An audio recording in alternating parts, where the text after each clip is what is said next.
Tua palavra é lâmpada para os meus pés, Senhor. Em nome do Pai, e do Filho, e do Espírito Santo. Amém. Irmã, irmão da Arquidiocese de Goiânia, bem-vinda, bem-vindo a este momento do encontro com a palavra do Senhor, que é luz para os nossos pés, é luz para a nossa vida. Neste segundo domingo da Quaresma, temos um trecho do Evangelho de Marcos, no capítulo 9, versículos 2 a 10. Naquele tempo, Jesus tomou consigo Pedro, Tiago e João e os levou sozinhos a um lugar à parte, sobre uma alta montanha. E transfigurou-se diante deles. Suas roupas ficaram brilhantes e tão brancas como nenhuma lavadeira sobre a terra poderia alvejar. Apareceram-lhe Elias e Moisés e estavam conversando com Jesus. Então Pedro tomou a palavra e disse a Jesus: Mestre, é bom ficarmos aqui. Vamos fazer 3 tendas, uma para ti, outra para Moisés e outra para Elias. Pedro não sabia o que dizer, pois estavam todos com muito medo. Então desceu uma nuvem e os encobriu com sua sombra, e da nuvem saiu uma voz: Este é o meu filho amado, escutai o que ele diz. E, de repente, olhando em volta, não viram mais ninguém a não ser somente Jesus com eles. Ao descerem da montanha, Jesus ordenou que não contassem a ninguém o que tinham visto, até que o Filho do Homem tivesse ressuscitado dos mortos. Eles observaram essa ordem, mas comentavam entre si o que queria dizer ressuscitar dos mortos. Seguramente uma das cenas mais belas do Evangelho, que Marcos, Mateus e Lucas relatam de forma, cada um com uma particularidade muito própria, a partir da sua experiência de escutador do Senhor e do testemunho daqueles que vivenciaram esta cena. O evangelista Marcos diz que Jesus tomou consigo Pedro, Tiago e João e os levou sozinhos a um lugar à parte. Domingo passado era ele que estava sozinho no deserto. Hoje ele quer consigo os 3 dos discípulos que compõem com ele a primeira equipe da igreja que ele funda. Vai a uma alta montanha, tomou, levou. Eu gosto dos verbos. Domingo passado, o Espírito Santo levou Jesus ao deserto. Hoje, Jesus toma e leva os discípulos à montanha. O texto diz sobre uma alta montanha, não uma montanha qualquer. O que estava acontecendo que Jesus percebe a necessidade de tomar consigo esses 3 apóstolos? Que fatos norteavam a vida, a conversa, os sentimentos, as emoções dos apóstolos, para que Jesus pare a sua viagem e diga: fiquem vocês aqui, eu, Tiago, João e Pedro, vamos ali.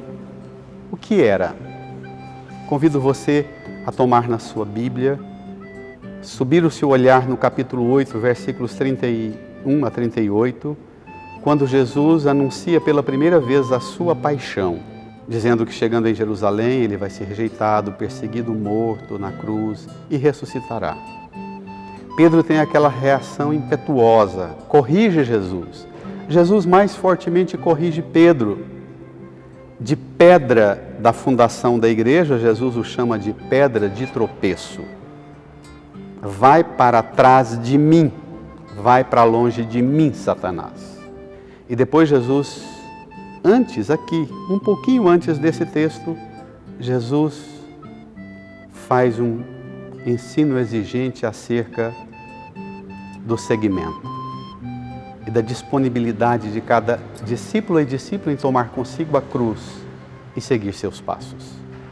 Esse texto, essa transfiguração, esse mimo de Jesus, esse capricho de Jesus em subir a montanha, levar consigo os 3, é em vista do mal-estar tremendo, do desconforto enorme, primeiro, do diálogo bem travado entre Jesus e Simão, e depois do desconforto enorme, do mal-estar com os discípulos diante do escândalo da cruz. Eles esperavam um Messias glorioso, grandioso, um Messias político, um Messias que reconstruísse o país de Israel e fizesse aquela nação potente, que subjugasse os povos vizinhos, trouxesse à escravidão os povos estrangeiros e apropriasse das riquezas e bens e trouxesse para cá. E Jesus chega falando de sofrimento, de morte na cruz e de exigência para segui-lo. Na montanha, ele transfigurou-se diante deles. Suas roupas ficaram brilhantes e tão brancas como nenhuma lavadeira sobre a terra poderia alvejar. Apareceram-lhe Elias e Moisés e estavam conversando com Jesus.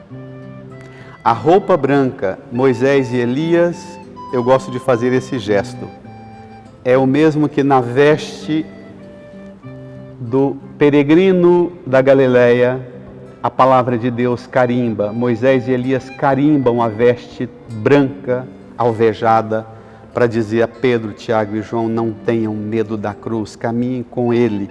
As manchas, as perturbações do anúncio da cruz serão alvejadas, serão limpas, purificadas. Caminhem com ele. Haverá uma manhã de ressurreição. Caminhem com ele. Mas o desconforto continua. Pedro, versículo 5, tomou a palavra e disse a Jesus: Mestre, é bom ficarmos aqui, vamos fazer 3 tendas, uma para ti, outra para Moisés, outra para Elias. Pedro diz: esquece a gente, eu, Tiago e João, a gente enfia debaixo de uma moita, do mato, debaixo de uma pedra, esquece a gente. Fazemos 3 tendas para o Senhor, para Moisés e Elias, vamos ficar na tenda. Jesus, que tinha convidado Pedro a ser pedra na construção sólida da igreja, que o poder do inferno nunca poderá vencê-la, mas Pedro quer tenda, armação provisória de um acampamento provisório. Jesus quer a solidez da presença do reino e da igreja como mediação para as realidades do reino. E Pedro quer acampamento. Parece fé de adolescente. Acampar. Tá bom para mim? Lasque o resto lá embaixo, Jesus. Acontece uma intervenção. Pedro não sabia o que dizer, pois estavam todos com medo. Quando você fala com Jesus, você sabe o que dizer? Quando você fala com Jesus, você fala movido pela palavra de Deus, ou você fala movido pelo medo, pelos medos, pelos assombros? O que te move a falar com Jesus? Pedro não sabia o que dizer, estavam todos com muito medo. Então desceu uma nuvem e os encobriu com sua sombra, e da nuvem saiu uma voz: este é meu filho amado, escutai o que ele diz. Cala, Pedro, cala, Tiago, cala, João. Calem seus medos no íntimo do seu coração. Calem os pensamentos perturbados e aflitos com o enfrentamento da cruz. Cale, silencie, escute. O tema da fundação de Israel. Israel, o povo da aliança, se funda exatamente a partir de uma palavra dirigida por Deus a Moisés e ao povo da aliança. Escuta, Israel. Shema, Israel. O Senhor nosso Deus é o Senhor que é um. Se escutardes verdadeiramente os meus mandamentos, eu vos darei. Escuta, Pedro. Cala, Pedro. Silencia, Pedro. Escute o Divino Pai Eterno dizendo isso para você hoje, irmã e irmão. Nesta semana, caminho de preparação para a Páscoa, escute o Pai Eterno dizendo para suas vozes interiores, para suas agitações, para os seus medos, para os seus assombros. Escute a voz do Pai Eterno dizendo: cala, cala, cala, cala, silencie. Escute o meu filho amado. Escute o que ele diz. e de repente, olhando em volta, não viram mais ninguém a não ser somente Jesus com eles. Pronto.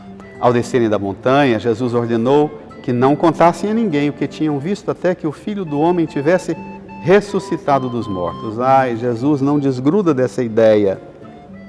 Eles observavam essa ordem, mas comentavam entre si o que queria dizer ressuscitar dos mortos. Esse é o tema central da fé cristã, mas também é o tema central da dificuldade cristã, a morte e a ressurreição. Como pode o Filho do Homem glorioso, esperado na expectativa messiânica de Israel, que pintava e idealizava um Senhor dos exércitos, com uma potência militar de anjos, dominações, potestades, para estabelecer um reino político, econômico, social, aqui no território da Palestina, agora ele vem falar em morte na cruz. Ainda que ressuscite dos mortos, tá bom, os fariseus também acreditavam em ressurreição, mas é chocante a expectativa messiânica misturada com cruz. Por isso a escuta, irmã e irmão. Por isso eu convidaria a você e a nós, a igreja, recolocar o tema da escuta. Poderíamos até dizer refundar a escuta no ambiente da igreja.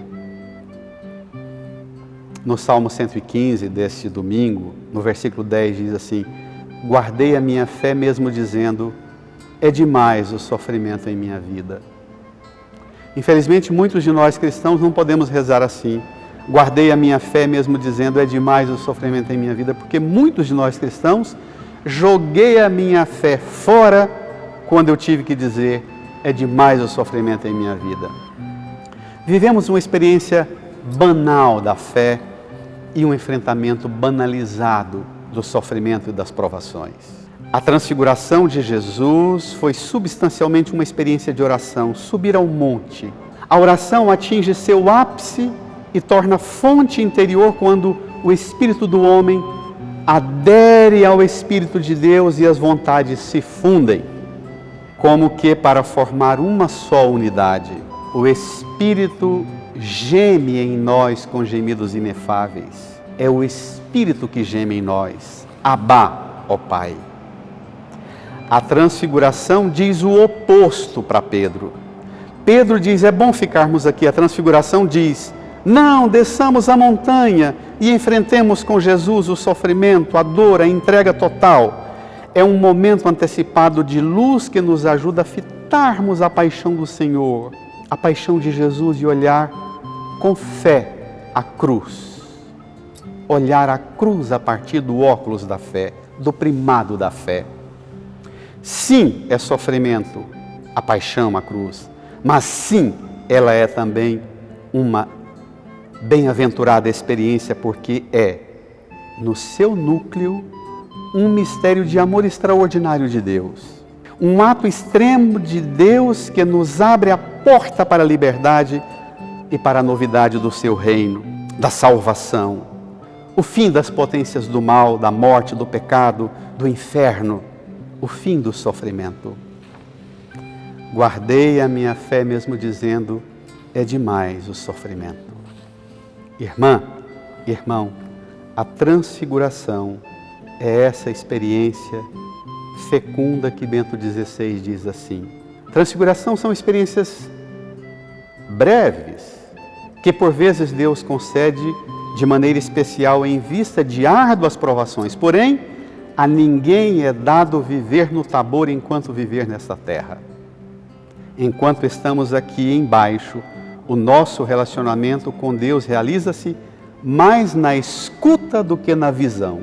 E a própria contemplação tem lugar, por assim dizer, de olhos fechados, graças à luz interior acesa em nós pela escuta da palavra. Escute a palavra e permita que essa palavra acenda em você o esplendor da esperança da ressurreição e se prepare para a Páscoa com a alegria da transfiguração do Senhor hoje e sempre. Um domingo abençoado, uma semana feliz para você, em nome do Pai, e do Filho, e do Espírito Santo. Amém.